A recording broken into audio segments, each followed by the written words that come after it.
ये जो इंडिया और भारत का अभी मुद्दा चल रहा है, कौन सा नाम होना चाहिए, आप किस पक्ष में हैं? क्या लगता है आपको, इंडिया सही है या भारत सही है? जी, मैं तो इस पक्ष में हूँ कि इसका नाम इंडिया भी होना चाहिए, भारत भी, हिंदुस्तान भी, आर्यावर्त भी, जी। और भी जो मुझे उसका भी नहीं याद आ रहा हो, सारे नाम होने चाहिए, इसमें बुराई क्या है। इंडिया नाम क्यों चाहते हैं आप कि इंडिया हो? इंडिया नाम हम क्यों चाहते हैं, ये तो संविधान कहता है कि इस देश का नाम इंडिया, दैट इज़ भारत है। और हम संविधान को मानने वाले लोग हैं। संविधान जिन्होंने बनाया वो कभी बिजनरी लोग थे, हमारे फोर फादर। तो उन्होंने अगर लिखा है इंडिया दैट इज़ भारत, में बुराई क्या है। तो इंडिया नाम बदलने में क्या बुराई है? उसमें बुराई ये है कि जो पार्टी या जो भी ये जो शासन में लोग बैठे हैं, बीजेपी और आरएसएस के लोग, ये इनका देखिए एक जुमला हमेशा रहता है, ये स्वदेशी की बात करेंगे। जब सत्ता में आए हैं तो ऑल टाइम हाई एफडीआई चल रहा है देश में। ये जब सत्ता में नहीं रहते हैं तो ये चीन का बाइकआउट करो, ये करो, वो करो। अभी इनकी चीन के साथ झूला झूल रहे हैं लोग। चीन के साथ अभी माननीय मोदी जी ब्रिक्स में खड़े रहे और वो बैठ गया। तो इनका देखिए ये दोहरा रवैया हमेशा से रहा है। अब देखिए ये लगभग 9 साल से ऊपर इनका शासन हो गया, इन्होंने इस पर कुछ नहीं किया। 2015 में खुद एक जो है क्वेश्चन के जवाब में सरकार ने कहा है, बात गृह मंत्रालय ने, मोदी सरकार गृह मंत्रालय ने कहा है कि नहीं, इंडिया नाम में कोई बुराई नहीं है, भारत भी नाम रहेगा, इंडिया भी नाम रहेगा। फिर अचानक ऐसा क्या हुआ? ये देखिए, ये कुल मिला के जो इनका नरेटिव था अभी तक, इनका मीडिया और नरेटिव पे बीजेपी और आरएसएस का कंट्रोल था, और संस्थाओं पे जो राहुल गांधी जी की भारत जोड़ो यात्रा के बाद से लगातार ढीला होता चला जा रहा है। इनका कोई भी नरेटिव, इनका आप देखिए, सीमा हैदर लाते हैं, कोई भी नरेटिव। और जो मणिपुर में हुआ, सरकार मेजरली फेल है, मोदी जी उसमें कुछ नहीं कर पाए, एक स्टेटमेंट नहीं दे पाए, बोले तो 36 सेकंड बोले, वो भी जो है कैसा घालमेल किया उन्होंने, राजस्थान का भी नाम ले लिया और यहाँ वहाँ का भी नाम ले लिया। तो टोटली देखिए क्या है, ये नरेटिव जो इनके हाथ से फिसल चुका है 1 सालों से, और लगातार देखिए 2024 में इलेक्शन है। अब इनको अपनी हार नज़दीक देख के बौखलाए हुए हैं। अब इंडिया का नाम अगर इसी गठबंधन का नाम भारत होता तो भारत बदल देते। कहते नहीं, ये बहुत ओल्ड फैशन है, नया यूथ है, 65 करोड़ युवा हैं, तो युवाओं की चाहत आकांक्षा नया इंडिया बनाने का है। ये स्टार्टअप इंडिया बनाएंगे, ये इंडिया, वो इंडिया, बीजेपी फॉर इंडिया। लेकिन जब इनकी हाथ से नरेटिव, देखिए इनके साथ यही, इनकी विचारधारा के साथ यही एक वो रही है, 100 साल के आसपास इनकी विचारधारा हो गई। 1925 से बने हैं ये, आज तक कभी भी एक मुद्दे पे अगर टिक पाए हो तो आप बताइए, एक मुद्दे पे भी टिक पाए हो तो बताइए। यही राम मंदिर का मुद्दा मैं बताता हूँ आपको। हाँ, सभी कहते थे कि कोर्ट से फैसला आने दीजिए, राम मंदिर बंद हो गया। ये मैं कह रहा हूँ, सभी कहते थे कोर्ट का फैसला आने दीजिए, कोर्ट से बन जाएगा मंदिर। ये लोग क्या कहते थे कि नहीं, धर्म में कोर्ट कहाँ से आ गया? तो फिर कोर्ट के फैसले के बाद आपने क्यों बना? पहले बना देते आप, नहीं बना पाए ना आप।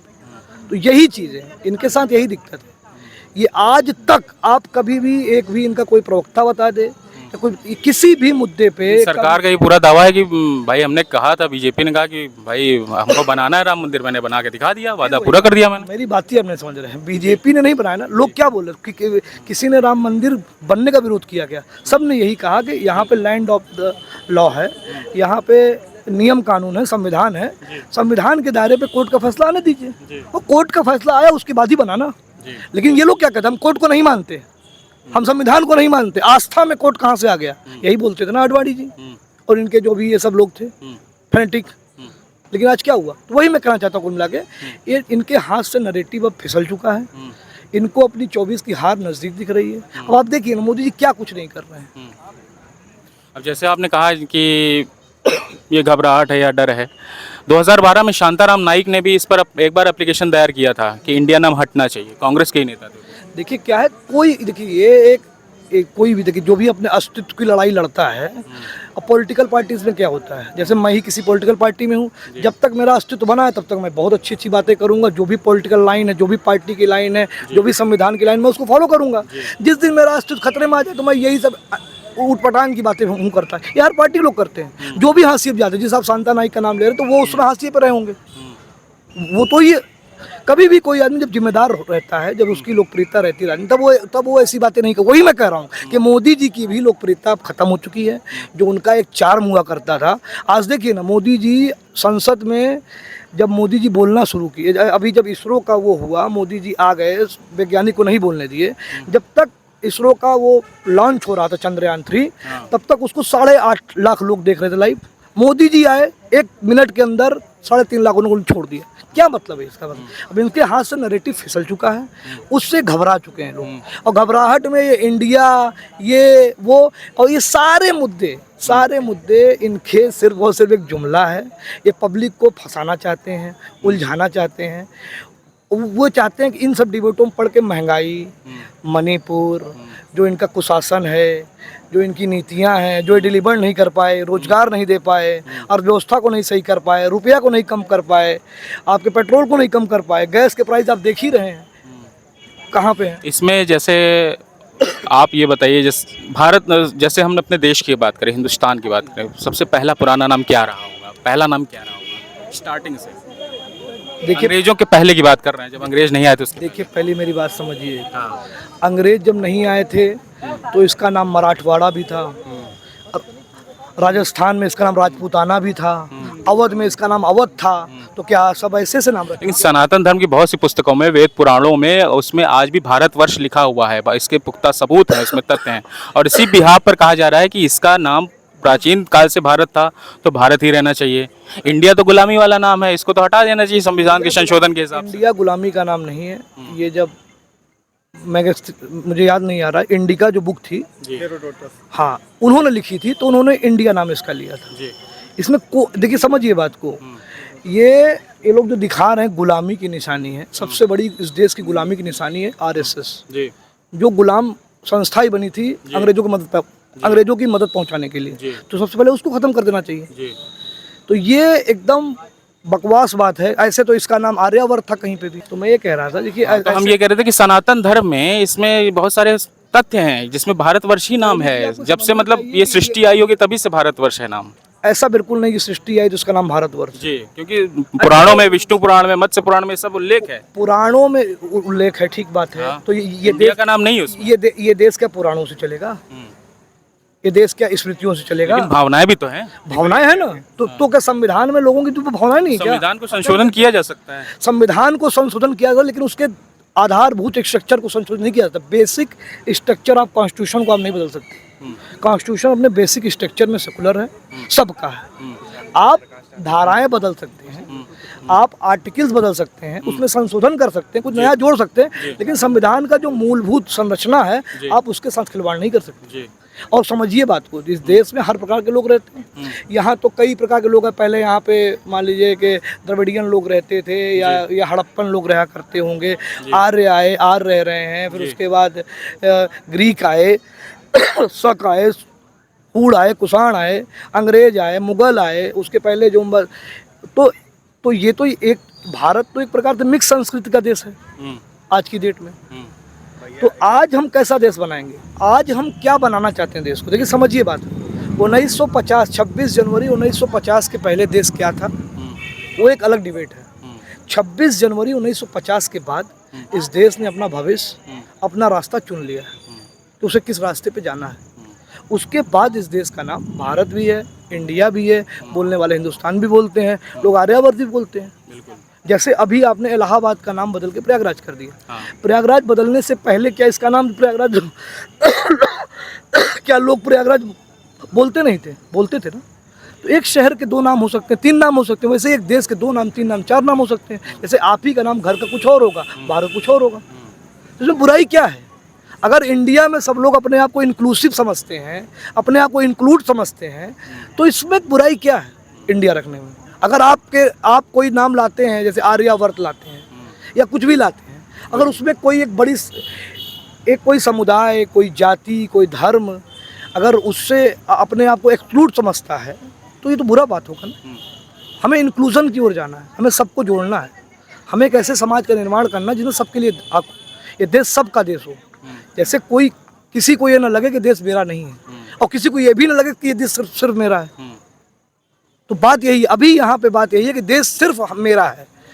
जिन लोगों का इस देश में कभी कोई योगदान नहीं है, संस्कृत में न तो आज़ादी की लड़ाई, जिन अंग्रेजों की बातें कर रहे हैं, उन अंग्रेजों से उन्होंने लड़ाई भी नहीं लड़ी है। इतिहास तो आप भी जानते हैं। अब इनको दिक्कत होती है, इतिहास बदलना है। जब इतिहास में कुछ करोगे नहीं तो कब तक बदलोगे, कहाँ तक बदलोगे? हाँ, कि जो ये तमाशे और उत्सव के शौकीन माननीय प्रधानमंत्री जी हैं, इनको ये चीज़ समझना चाहिए कि ये जब डिलीवर नहीं कर पा रहे हैं विकास को, जब ये लोगों को रोज़गार नहीं दे पा रहे हैं, जब ये लोगों को महंगाई से काबू निजात नहीं दिला पा रहे हैं, तो ये इस तरह के शगुफे छोड़ रहे हैं। ये खुशी जो है सिर्फ चंद लोगों की खुशी है, चंद जो प्रिविलेज क्लास के लोग हैं जिनका पेट भरा हुआ है, जिनको जाति का प्रिविलेज है, जिनको धर्म का प्रिविलेज है, सिर्फ उनको खुश करने के लिए ये चीज़ें गढ़ी जा रही हैं और कहा जा रहा नहीं ये सबका अभिमान है। बच्चा आज के डेट में बोलता है इंडिया मैच जीत गई जी। ठीक, ये डिबेट 70 के समय अच्छी लगती थी कि दो देश हैं, इंडिया है, भारत है। अब क्या कहते हैं कि मोहन भागवत ने एक बार कहा था कि इंडिया में रेप होते हैं, क्या कहना चाहते थे वो। तो इस तरह की देखिए डिबेटें, जब देश आज़ाद होता है, नया नया होता है, तब ऐसी बातें होती हैं कि दो देश बन रहे हैं, दो प्रकार की। ये एक प्रकार से ये जो जुमले होते हैं वो इसलिए होते हैं कि जो बीच में जो खाई होती है उसको बताने के लिए। लेकिन अब उसको आप जब कुछ कर नहीं पा रहे हैं, आप डिलीवर नहीं कर, आप देखिए ये खुद कुछ नहीं कर पाना है इनको। देखिए आप समझिए बात को, ये सिर्फ और सिर्फ अपने झूठे अहम को पूरा कर रहे हैं। मोदी जी को इतिहास में फेमस होने का बड़ा शौक है, उस शौक के चक्कर में वो देश को तबाह कर रहे हैं। देश को एक ऐसा समाज का निर्माण कर रहे हैं जो समाज एक दूसरे के ऊपर विश्वास नहीं कर पाए। क्या हम इस देश को हिंदी के हिसाब से बनाएंगे? क्या हम तमिल वाले कहाँ जाएंगे, केरल वाले कहाँ जाएंगे, अब तेलुगु वाले कहाँ जाएंगे, नॉर्थ ईस्ट वाले कहाँ जाएंगे? या आप इस देश को एक धर्म के हिसाब से बनाएंगे तो और धर्म वाले कहाँ जाएंगे? या आप इस देश को देखिए, आप इस देश में ये हमारा मतलब देश भी मानता है 3 भाषा का कॉन्सेप्ट है। प्राइमरी एजुकेशन आज भी हमको हमारे रीजनल लैंग्वेज में ही नहीं मिलती। तो सारी व्यवस्था देखिए, इस देश की जो खूबसूरती यही है कि देश में विविधता है। इस देश में बहुत सी भाषाएं हैं, बहुत प्रकार के लोग रहते हैं। उसी डायलेक्ट को, उसी विविधता को बचाने के लिए हमें प्रयास करना चाहिए, जिसमें कुछ ऐसी व्यवस्था हमें बनानी पड़ेगी। देखिए, जैसे मुझे प्रिविलेज छोड़ना पड़ेगा आपको राइट देने के लिए, वैसे ही सब लोग इसमें इंक्लूसिव अपने आप को समावेशित महसूस कर सकें। हमको ऐसे नामों का, हमें ऐसे कल्चर्स का, हमें ऐसी व्यवस्थाओं का निर्माण करना पड़ेगा जो पब्लिक प्लेस पे जब हम जाएं तो हम एक न्यूट्रल नागरिक के रूप में रहें। जो हमारी अपनी आइडेंटिटी है, जो हमारी एक भावुक आइडेंटिटी होती है, धार्मिक आइडेंटिटी होती है, वो भी हमारे साथ होती है। लेकिन पब्लिक प्लेस पे, जो भी सार्वजनिक जगह हैं, वहाँ पे बिहेव का तरीका दूसरा हो। मैं यही कह रहा हूँ कि ये जो कह रहे हैं सनातन धर्म को खुद बीजेपी आरएसएस धर्म नहीं मानता, उसे वे ऑफ लिविंग मानता है। समझिए बात को, धर्म है, हम भी इसको मानते हैं, लेकिन ये क्लेम आप नहीं कर सकते कि इस देश में सिर्फ और सिर्फ सनातन धर्म के लोगों का अधिकार। ये बताइए, जैसे अभी का जो लेटेस्ट मैं जो अभी आया है कि जो डीएमके के जो तमिलनाडु के जो सीएम है, उनके बेटे का जो बयान आया है, हाँ, स्टालिन का जो बयान आया है कि सनातन धर्म तो एक डेंगू है, मलेरिया है, कोई कहता है कुछ रोग है। क्या कहते हैं इस बात? अगर देखिए, सहमत हैं आप? अगर मेरे अगर आप पॉइंट ऑफ व्यू से पूछेंगे तो वो गलत कह रहे हैं। उनके पॉइंट ऑफ व्यू से शायद वो, चूंकि द्रविडियन, देखिए वहाँ पे द्रविडियन मूवमेंट रहा है जो लगभग देखिए सनातन धर्म के खिलाफ ही उनका मूवमेंट रहा है। पेरियार का हो या ज्योतिबा फूले जी का हो, मतलब मेनली पेरियार जी का, तो वो जो वो चूंकि ऊथ लेगेसी से आते हैं, तो वो अपने कंस्टिट्यूएंसी के लोगों को या अपने तमिलनाडु को लोगों को या अपने वोटरों को खुश करने के लिए ऐसा बोल रहे होंगे, सोच सकते हैं। लेकिन मैं इससे सहमत नहीं हूँ। मेरा मानना देश सबका है, और जो इन्होंने बोला लोकतंत्र की इन्होंने डिफिनेशन दी कि ज़्यादातर लोग हिंदी बोलते हैं तो हिंदी होगा, या ज़्यादातर लोग हिंदू हैं तो हिंदू होगा। देखिए समझिए बात, लोकतंत्र की डिफिनेशन ये नहीं है।